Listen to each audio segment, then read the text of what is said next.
আজকে ভোরে পিলখানাতে যে হাড় হিম করা খুনের ঘটনা ঘটেছে, তাতে বিজেপির যে অভিযোগ বা বিজেপি দাবি করছে যে দুষ্কৃতীরা এই ঘটনার সাথে জড়িত হারুন খান এবং রোহিত, তারা কিন্তু কুখ্যাত অপরাধী এবং তাদের সাথে উত্তর হাওড়া বিধায়কের যোগ রয়েছে এবং যে কারণেই তাদের এত বাড়বাড়ন্ত, এমনকি তাকে বাইকে চেপে নিয়ে ঘুরতেও দেখা গিয়েছে বিধায়ককে। সেই ভিডিও কিন্তু ইতিমধ্যেই ভাইরাল হয়েছে এবং বিজেপির দাবি যে এখানে কিন্তু যে সমস্ত অপরাধমূলক কাজকর্ম হচ্ছে তার জন্য উত্তর হাওড়া বিধায়ক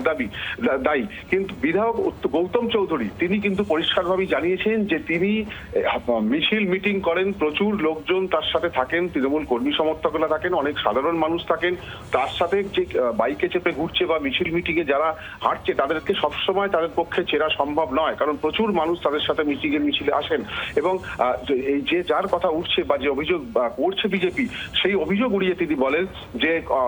মিটিং এ যারা থাকে সবাইকে চেনা সম্ভব নয়, তবে এলাকায় সমাজ বিরোধী যে কার্যকলাপ সেটাকে কিন্তু বন্ধ করা হবে এবং এর জন্য তিনি পুলিশ প্রশাসনের সাথে কথা বলেছেন। কোনোভাবেই